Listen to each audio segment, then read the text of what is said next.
Okay, this is the 110cc model 3050C, a PDI, pre-delivery inspection.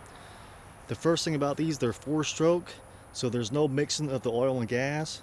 You put the gas directly in the fuel tank here, and that little nipple there is to keep the moisture from getting in and dirt, and also keeps the pressure from building up in the tank. Next thing you want to look at is the key.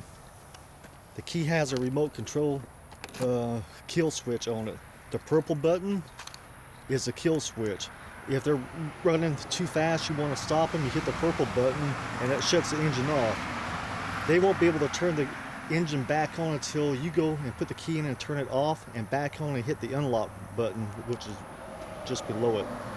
Then they'll be able to start the bike. Until then they won't be able to. Okay. Next thing is the other kill switch is here on the handlebar right here. That is in the run position. When you press forward, it kills it. That kills it. It won't start until you put it back in the run position. Okay. Now right here below that is your headlights. You got the off, low, and high. And below that is the start button, the little red button. These units won't start unless they're holding the front brake in or they're stepping on the foot brake. Either one of the two. They won't start. The other thing is right here, this is the front brake lock. The handle is locked. To release it, you just squeeze and it comes out. When you're traveling in the truck, or if you're parked uphill or downhill or doing a service on the bike, you want to use that front brake lock. Okay. The speed governor control is right here. It's a little screw that goes in there with a little nut. That right there is approximately 1/3 of the way in. The more it goes in, the slower it goes.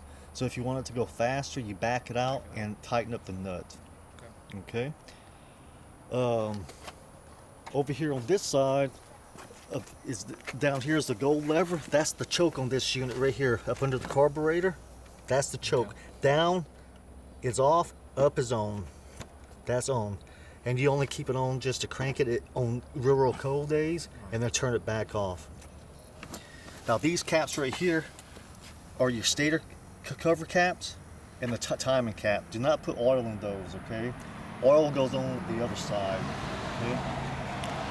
Now if you ever have to drain the carburetor, if it's setting up for more than two weeks or so, what you want to do is turn the fuel valve, the petcock under the tank off, and then you want to drain the carburetor. It's a little gold screw on the bottom of the carburetor. On the other side, you open it up with a flat head and you let all the gas drain out, close it back, and then try to crank it and get all the fumes out. That helps. It helps a little bit to keep the ethanol from clogging in the jets. Okay. It's not an absolute thing, but it does help a lot. Cranking it weekly would be the best thing. Let it run for about 5 to 10 minutes. Okay.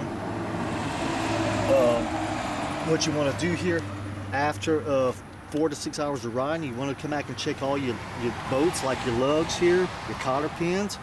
You want to check all the nuts to make sure they're all tight all the way around the bike. Never tighten up bolts or nuts on a hot engine or a warm engine. Always make sure they're cold.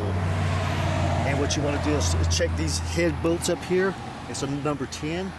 Be very gentle when you do it. Just put a little snug on after about 6 hours of riding, because you go through that period of the braking where it goes. The heat contracts and the cold expand. Okay.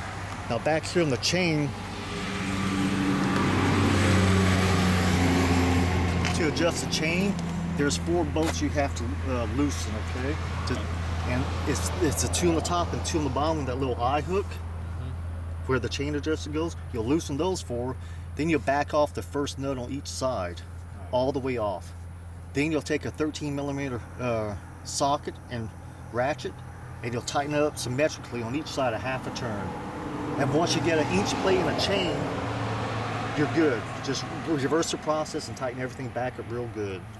Right now the chain is very tight, but it's going to break in within 4 to 6 hours of ride. Then after that, after you do that first adjustment, you'll be able to go a while without having to readjust them. That back here is your brake sensor. Oh no, that's a master cylinder. There's Chris.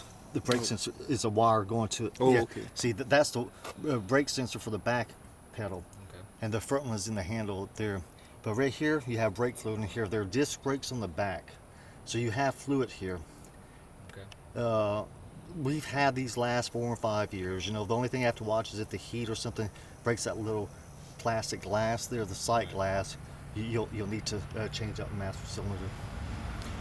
And what you want to do is check these bolts too, like on the brakes. After about 6 hours of ride, make sure they're still tight, because you know when that braking period, they're hitting the brakes and all, might shake a little loose until they get stable.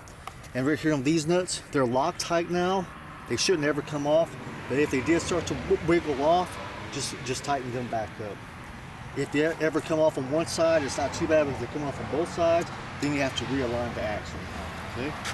The tires are seated to, right now, the beads are seated at 24 psi, but you can get by on a lot less air later on. Now these racks are not made for sitting or holding a lot of weight, and it's not made to pick up on real high. We move it just gently around here, but not, you don't want to go too high. When we're picking up and trying to put in a truck, we pick up from the frame down here in the front bumper grill. Okay. Now the oil, they say to use 1030. We personally use 1540.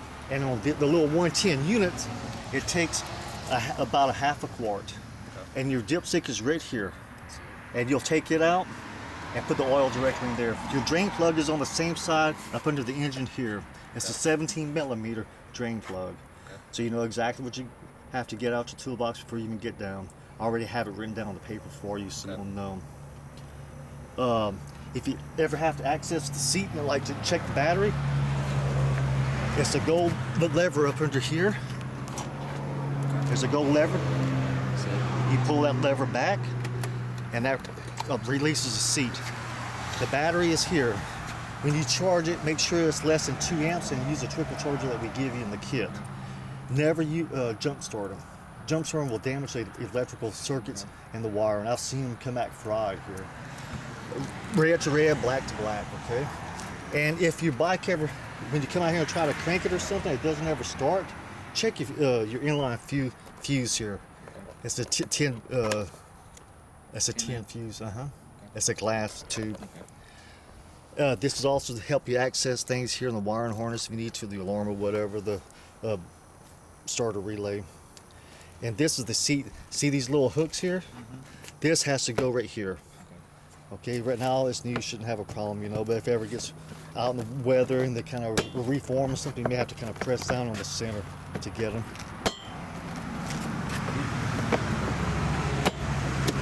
And this is just a plastic covering over the seat we keep on. You could take it off if you want, it's just to keep it clean. That's about the only thing I can think of to tell you. What we do, we check for the little corners here, make sure there's nothing sticking out when we do the inspection in the back. We check to make sure the body's good. We shake the handlebars, make sure they're not loose or anything. We pick up on this a little bit, the rear rack, shake it. We check the tires to make sure they're not shaky or loose. That's just little things you want to check for after the braking period. Check the bumper guard, everything's good to go. When he took it for a test drive a while ago, the brakes were working, everything was good with it. So that basically concludes the PDI inspection on the model 3050C 110cc unit.